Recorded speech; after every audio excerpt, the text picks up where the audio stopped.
আজকে আমি তোমাদের জন্য নিয়ে এসেছি খুব কম তেল মশলায় তৈরি সজনে ডাঁটার আরও একটি রেসিপি।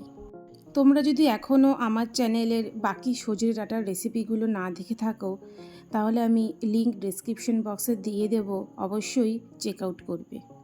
আমি মমতা, তোমরা দেখছো ডেলিশ হাউস। আজকের রেসিপি সজনে ডাঁটার ঝোল। সজনে ডাঁটা রান্না করার জন্য প্রথমে কড়াইয়ে সর্ষের তেল নিয়ে নেব। তেলটা যখন খুব ভালো করে গরম হয়ে যাবে তখন এর মধ্যে একটু কালো জিরে দিয়ে দেব। কালো জিরেটা দিয়ে 1 থেকে 2 মিনিট একটু নাড়াচাড়া করে এর মধ্যে দিয়ে দেব আগে থেকে কেটে রাখা সজনে ডাঁটা আর আলু। দিয়ে দেব স্বাদ মতো নুন। এরপর এটাকে 1 থেকে 2 মিনিট হাই ফ্লেমে একটু রান্না করব।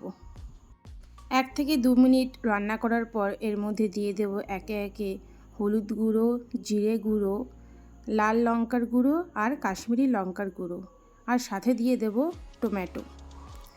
সব কিছু দেওয়ার পর আবার হাই ফ্লেমে 5 থেকে 6 মিনিট সব কিছু রান্না করব। কাশ্মীরি লঙ্কার গুঁড়ো অপশনাল, তোমরা চাইলে এটাকে স্কিপও করতে পারো। এরপর দিয়ে দেব সামান্য একটু চিনি। এটা অবশ্যই দেবে, এটা কিন্তু স্কিপ করবে না। চিনি দিলে রেসিপিটা আরও বেশি টেস্টি হবে। এরপর এটাকে ঢাকা দিয়ে একদম লো ফ্লেমে 5 মিনিট রান্না করব। আমি মাঝে মাঝে একটু নাড়াও দিয়েছি।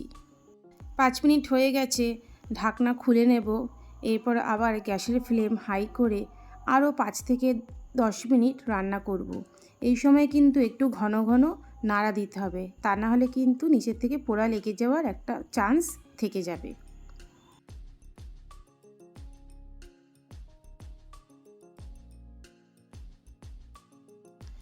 শেষে এর মধ্যে দিয়ে দেব জল।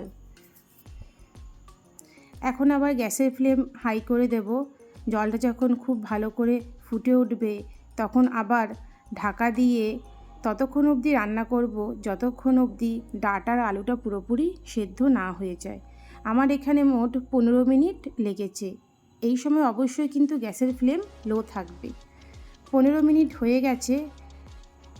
একবার ঢাকা খুলে দেখি সব কিছু সিদ্ধ হয়েছে নাকি। আলু আর ডাঁটা দুটোই খুব ভালো করে সেদ্ধ হয়ে গেছে।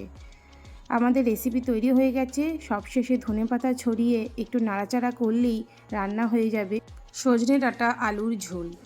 খুবই কম তেল মশলায় তৈরি এই রেসিপিটা গরম গরম ভাতের সাথে অবশ্যই ট্রাই করবে, আর কেমন লাগলো আমাকে কমেন্ট সেকশনে জানাবে। যদি রেসিপি ভালো লেগে থাকে তাহলে আমার চ্যানেলকে লাইক, শেয়ার অ্যান্ড সাবস্ক্রাইব করতে ভুলবে না।